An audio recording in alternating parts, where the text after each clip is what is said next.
Recipe చిక్ P salad. ఇది PCOS డైట్కి బాగా పనిచేస్తుందండి. నేను ఈ రెసిపీని ఇవాళ ఒక మనిషికి ప్రిపేర్ చేసి చూపిస్తున్నానండి.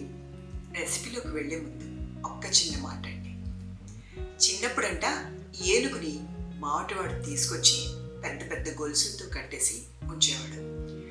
అది ఆ పెద్ద గొలుసుల్ని లాక్కుని ఎలాగైనా వెళదామని చెప్పి బాగా ట్రై చేస్తుంది.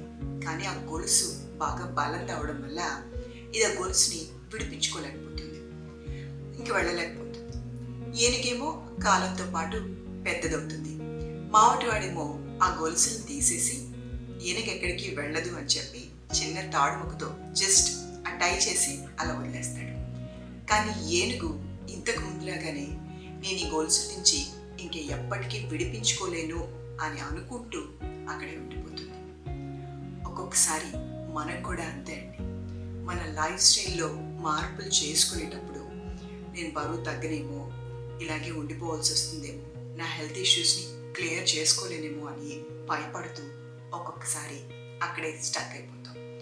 అలా ఎప్పుడు ఈ ఏనుగు పిల్లలాగా స్టక్ అయిపోవద్దు.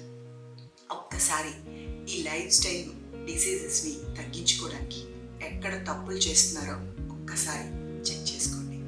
రెసిపీ మీకు పీసీఓఎస్ డైట్లో బాగా హెల్ప్ అవుతుందండి.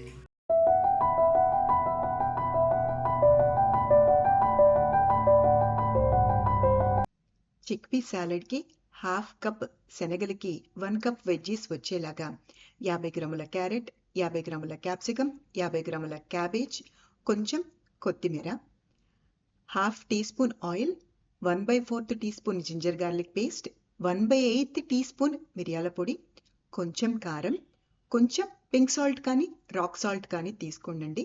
నార్మల్ సాల్ట్ వాడద్దు, దాంట్లో చాలా ఎక్కువగా కెమికల్స్ ఉంటాయి. శనగల్ని ఉడకపెట్టేటప్పుడు తగినన్ని నీళ్లు పోసి ఉప్పు వేయకుండా చిన్న దాల్చిన చెక్క వేయండి. శనగలు ఉడికించిన వాటర్ని పారబోయకుండా సపరేట్గా ఉంచి గ్లాస్ బాటిల్లో పోసి ఫ్రిడ్జ్లో ఉంచితే 4-5 డేస్ వరకు ఉంటుంది. మనం ఈ వాటర్ని సూప్స్కి వాడుకోవచ్చండి. పొయ్యి వెలిగించి కడాయి పెట్టి 1/2 టీ స్పూన్ ఆయిల్ వేసి ఆయిల్ని వేడి చేసాక వచ్చే ఫ్రీ రాడికల్స్ని రెడ్యూస్ చేయడానికి బే లీఫ్ని వేసుకుందాం. నేను ఆయిల్లో జింజర్ గార్లిక్ వేసానండి. మనకి కావాలంటే వెల్లుల్లిపాయలు కూడా వాడుకోవచ్చు. జింజర్ గార్లిక్ వేగగానే వెజ్జీస్ అన్నీ వేసేయచ్చండి. మూత పెట్టి కాసేపు లో ఫ్లేమ్లో కూరగాయలని మగ్గనివ్వాలండి. కూరగాయలు మరీ మెత్తగా అవ్వకూడదండి, కొంచెం మగ్గితే చాలు. అప్పుడు మనం శనగల్ని వేసేసుకోవచ్చు. కొంచెం మిరియాల పొడి, కొంచెం కారం, కొంచెం ఉప్పు వేసుకోవాలి. కొంచెం కొత్తిమీర వేసుకుందామండి. అన్నీ వేసుకున్నాక చక్కగా ఒకసారి ఇలా కలిపేసుకోవాలండి. మన హెల్దీ చిక్ పీ సలాడ్ రెడీ అయిపోయిందండి.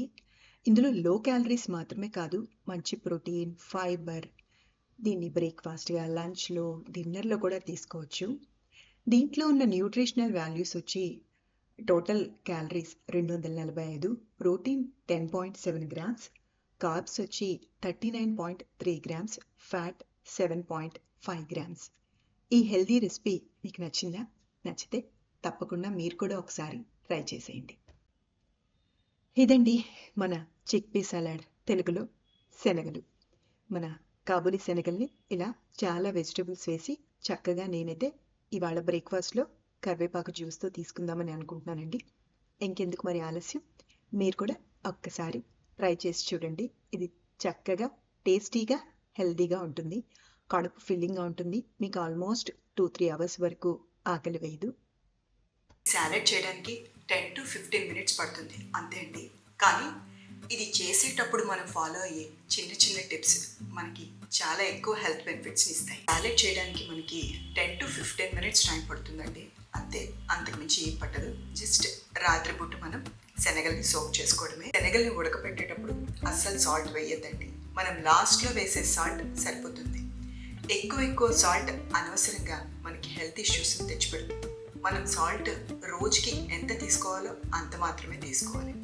ఆయిల్ కూడా మీరు ఈ రెసిపీని 2-3కి ప్రిపేర్ చేస్తుంటే అప్పుడు కొంచెం ఆయిల్ని ఎక్కువ చేసుకోండి, అంటే 1 టేబుల్ స్పూన్ వరకు వేసుకోండి. అంతేకాని మీకు ఒక్కళ్ళకి అయితే మాత్రం 1/2 టీ స్పూన్ సరిపోతుంది. ఆయిల్ హీట్ అవ్వగానే ఒక బే లీఫ్ అనేది వేయండి. ఎక్కువ పొగలు వచ్చేలాగా ఆయిల్ని యూజ్ చేయొద్దండి. ఆయిల్ హీట్ అవ్వగానే ఫ్రీ రాడికల్స్ అనేవి దాంట్లో నుంచి రిలీజ్ అవుతాయి. ఆ ఫ్రీ రాడికల్స్ని రెడ్యూస్ చేయడానికి మనం బే లీఫ్ అనేది వేస్తున్నాం. సాల్ట్ ఎప్పుడూ కూడా సాలెడ్స్లో లాస్ట్ వేయండి. ఇంకా మీరు తినడానికి టైం ఉంటుంది అని అనుకుంటే తినే ముందు వేసుకోండి, ఇంకా అది మనకి చాలా మంచిది. వెజ్జెస్ని అస్సలు ఓవర్ కుక్ చేయదండి, జస్ట్ అది 2 to 4 minutes కుక్ అయితే సరిపోతుంది. ఆ వెజ్జీస్లో ఉండే ఆ మంచి ఫ్లేవర్ వల్ల మనకి అస్సలు సాల్ట్ పట్టదు. ఇదండి ఇవాళ మన రెసిపీ. Thanks for watching. ఈ రెసిపీని ట్రై చేసి మీకు ఎలా అనిపించిందో కింద కామెంట్ సెక్షన్లో షేర్ చేయండి.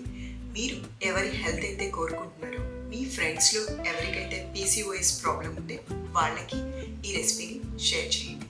Thank you.